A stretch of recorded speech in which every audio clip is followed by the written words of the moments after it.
Hello, peoples of the tube, and welcome back to a video that exists. So, you might remember last year I've done a series of videos on Doctor Who numbers. Well, it's just more Doctor Who numbers. More Doctor Who numbers! It's the theme song. It's not getting any better. So yeah, Doctor Who numbers. These are numbers that relate to Doctor Who. And the last video I made was about Who-less years. Because we've not had as many years with no Doctor Who at all as you'd think. The feedback I generally get is that when I make a video saying, well, it's not great, but it's not that bad, usually the feedback is, yeah, but you're oversimplifying this. It's bad. And then I have to make a revision video saying, okay, well, let's look at it in slightly more detail at the broader picture. And that was what we did with the gaps between series video, which we counteracted with amount of Doctor Who. It was number of full series per 3-year chunk, which is pretty consistent. Then number of episodes and number of minutes per 3-year chunk, which it goes down a lot. So that was an interesting aside. The other one, the video about the gaps between Doctor Who, included the classic series. Well, it looked at the classic series briefly because we've never had any single years during the classic run of Doctor Who when there was no Doctor Who. There's been gaps of more than a year, but that was a gap starting in the spring of one year and ending the autumn of the following year. So which is what's happening this year. That is partly the impetus of why I've brought this video out, because we've just learned that series 13 of Doctor Who will be airing in the autumn, I think, in September, October next year. So that's quite a gap. That is 12 months away. Takes us to, from the end of the series, takes us to the start of March, and then another 18-month gap. I mean, it won't be a solid 18-month gap because there'll be a special at Christmas or New Year. So it's going to be a gap of 9 months and then another gap of about 9 months. These are quite long gaps, admittedly, especially to have, considering we've had a lot of gaps. I thought I would look at all of the gaps every time we've had, excluding times when it's taken a week off for like the Eurovision. I'm ignoring those.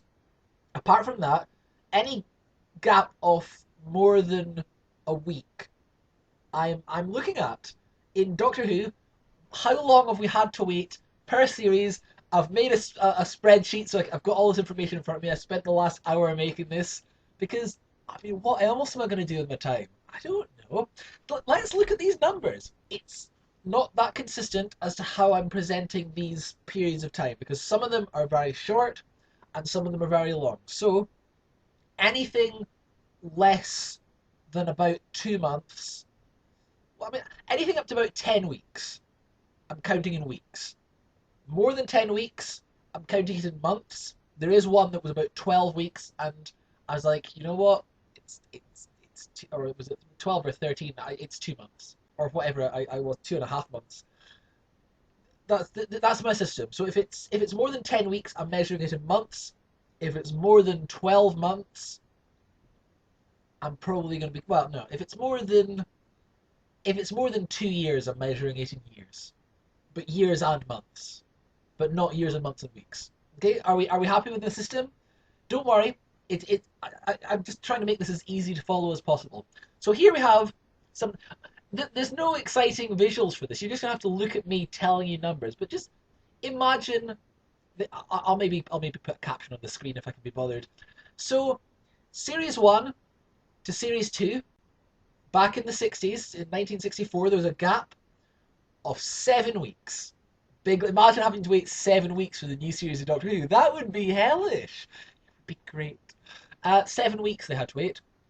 Between series 2 and series 3, 7 weeks.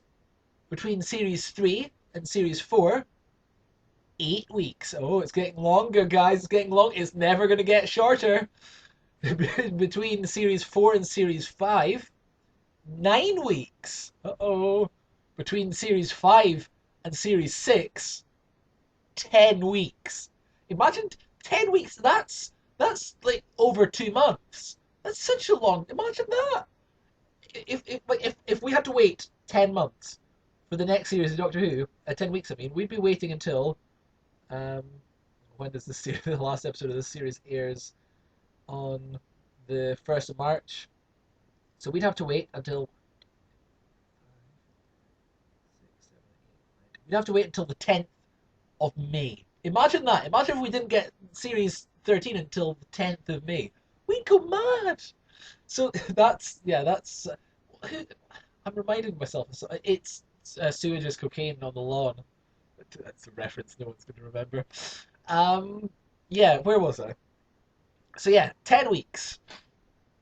That's the last time that the series stretched on that. They cut it right down because between series 6 and series 7, we had to wait 6 months. We hadn't seen the new Doctor. It was just Patrick Troughton spiraled off into the distance, and we had to wait 6 whole months to find out that he was John Pertwee the whole time. He was bred the whole time. So that was, yeah, 6 months. Between series 7 and series 8, another 6 months. Series 8 and series 9, 6 months. Series 9 and series 10, 6 months. Series 10 and series 11, they had to wait 6 months. But then between series 11 and series 12, they only had to wait 6 months. So that was quite consistent for that period throughout John Pertwee's run. It was a consistent 6 months, series to series. Then things start switching up a little. Just a little. It's not that much of a. Between series 12 and 13, there was only 4 months. Then 13 and 14, it was back to 6. 14 and 15, it was 5. 15 to 16, it was 6. 16 to 17, it was 6. 17 to 18, it was 7, but that's only because Shada didn't get broadcast.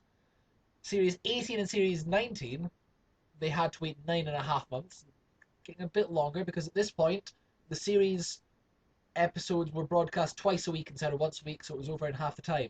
So then series 19 to series 20, there's a 9 month wait. Series 20 until the 5 Doctors is an 8 month wait.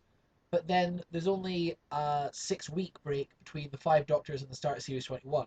Series 21 to 22, it's back to 9 months again. The only reason it wasn't 9 months that other time was because of the 5 Doctors being stuck in there to break up the gap, which is the first time we've ever had a break between series punctuated with a standalone special. It's a first for the show. It's exciting, isn't it? Series 21 and 22, there's, was that 9 months? Yeah, 9 months between them. Then we have what at the time was by far the longest break in the show. 17 months between the end of series 22 and the start of series 23. This is where we start getting a bit rocky. There's another 9 months between 23 and 24. There's 10 months between series 24 and 25, and 8 months between series 25 and 26. So apart from that big hiatus, throughout the 80s it's pretty consistent at around about 9 months average between each series, which is that's reasonable. It's not a terrible amount of time to wait. That's pretty fair. Then it all goes wrong because the show goes off the air, and we had to wait between series 26 ending and the TV movie. There was 6 years and 6 months, and between the TV movie and the start of series 1, 8 years, 10 months. These are long gaps. These are like, I mean, I'm how old am I now? I'm nearly 28. So that would be like if the series was just about to start, the TV movie, and if this was series 1, the TV movie would be the equivalent of when I was 20. No, 19.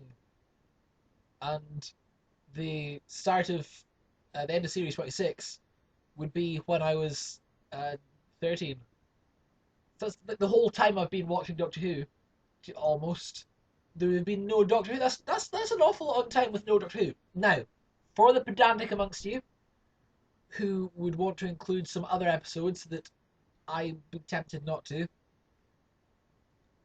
I've not counted Scream of the Shalka, because it was never, as far as I'm aware, it wasn't broadcast on television, and it's animated. It's not really an episode of Doctor Who.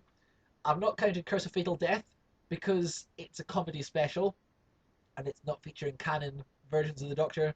And I've not counted Dimensions in Time because it's only 12 minutes long across 2 episodes.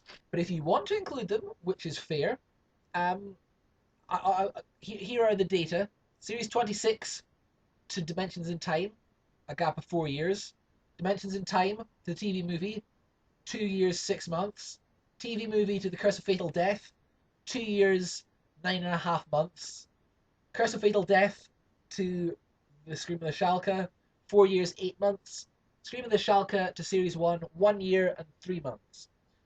There you go. So if you wanted that information, there it is. Let's go back on to the new series where a lot of our viewing, bearing in mind this has been on a long time, I wouldn't say most, but a lot of people that watch Doctor Who, this is probably where they started. This is where I started watching Doctor Who. But that's a story for another day. So between Series 1 and the Christmas Invasion, we had pretty much exactly 6 months. Christmas Invasion to start Series 2, 4 months. End of Series 2 until The Runaway Bride, 5.5 months. Runaway Bride until Series 3, 3 months. Series 3 until Voyage of the Damned, 6 months. Voyage of the Damned to Series 4, 3.5 months.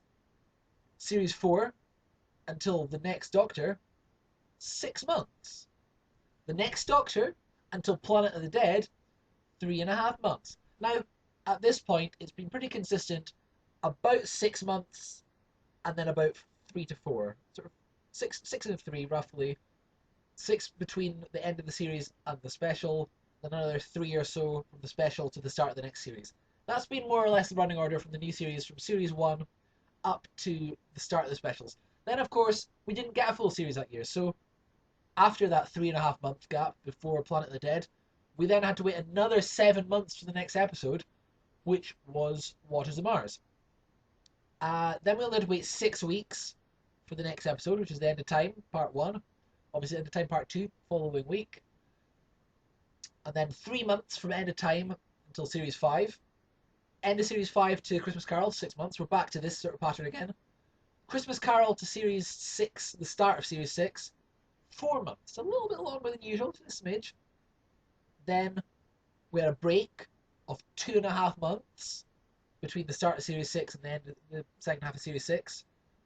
Then the end of Series 6 we had to wait 3 months for the Christmas special, which is quite a short amount of time. Usually, we're going to wait 6 months. We only had to wait 3 months. Then, from the Christmas special, Doctor Weird in the Wardrobe, to the start of Series 7, 8 months. It's quite a long gap. It's the longest gap in that period. Up to that point, they get worse. So, then we had a gap partway through Series 7, 3 months until the Christmas special, The Snowmen. Then another 3 months until the start of the second part of Series 7. So it was all fairly close together. There was a 6 month break with a Christmas special right in the middle, and that was the break in the middle of Series 7. Then at the end of Series 7, we had to wait another 6 months for the Day of the Doctor. That seems an awful long time since it was the anniversary year, but I'm not complaining. I'm not complaining. Then from the Day of the Doctor to the Time of the Doctor, just 4.5 weeks. It's not that long until that was the Christmas special that year. Time of the Doctor until Series 8, another 8 month stretch, just kicking her heels, doing nothing, no episodes, 8 months. Series 8 until last Christmas. I thought it said months. I was like, what? It's 7 weeks. 7 weeks. It's not that bad.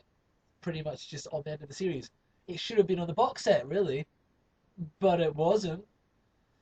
Then after last Christmas, we had to wait 9 months. It's getting worse. 9 months for the start of Series 9. That was the longest we'd had to wait up for new episodes at that point. 9 months. I mean, even that seems not so bad compared to some of these that we're getting to. Then between the end of Series 9 and the Christmas special, 3 weeks. Only 3 weeks. You'd think it would be on the box set. And it was. Of course it was. They're not going to have an episode broadcast 3 weeks after the series ends and not put it on the series broadcast. because the episode was broadcast by the time the box set was released. It'd be madness to not put that on the box set. What sort of idiot would try and steal a faulty TARDIS? Um, the decisions here never fail to confound me. So, where were we? The Husbands of River Song, 3 weeks after the end of Series 9. Then we had a full 12 months to wait until the next episode, the return of Dr. Mysterio. Long awaited return. We just sat doing nothing for 12 months. Exactly 12 months to the day, doing nothing. It was very boring. I was bored. Just like, where's Doctor Who? We had class. That doesn't count. That wasn't Doctor Who. Then, between the return of Dr. Mysterio and the start of Series 10, 3.5 months. That's like what they had in the olden days. Then Series 10 to Twice Upon a Time, 6 months. This is like the Russell T Davies era when we just had the 3 months, 6 months. That was fine. I missed that. That was nice. Then Twice Upon a Time to Series 11, we're back to long breaks again. 9 months, just nothing. 9 months of nothing. Very boring. Then Series 11 to the special Resolution was just 2 weeks. If it had been a Christmas special, it would have just been, there wouldn't have been a break. It would have just been part of the main series. It was just 1 week with no Doctor Who, and then it was back on again. You'd think they'd put that in the box set, wouldn't you? Considering that the box set was released a few weeks after they broadcasted this episode. But no, it's not in the box set. Why? I don't know. I have it on DVD now as a little individuals thing that the Doctor Who guide sent me. But apparently it's going to be in the next box set. That doesn't make any sense. Because there was exactly 12 months between the broadcast of that episode and the broadcast of the next episode, which was the start of Series 12. But no, they're putting it on the Series 12 box set. Of course they are. So now I'm just going to have a double of that episode. I think I complained about this in my previous video when I'm looking at my Doctor Who DVDs. But yeah, that's the gaps. Longest we've ever had to wait between episodes is still, excluding the, when the show was completely off the air. While it was on the air, the longest we've ever had to wait is 17 months in the classic series and 12 in the new series. As it is, we're going to have to wait, like I said, about 9 months. Then we'll have one episode, and then 9 months, and then another one. If we didn't have the Christmas special, or festive special, I don't know if it's Christmas, New Year, who knows. If we didn't have that, it would be an 18-month stretch, which would be the longest dry spell while the show is not currently cancelled. So that's a bit bleak, but never mind. At least it's not cancelled. Just hope it stays not cancelled. I would like Doctor Who to just like not get cancelled. That's my ideal. So yeah, I've not really got much else to say.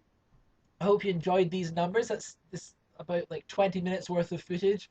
I hope I can break this down a bit and make it palatably interesting.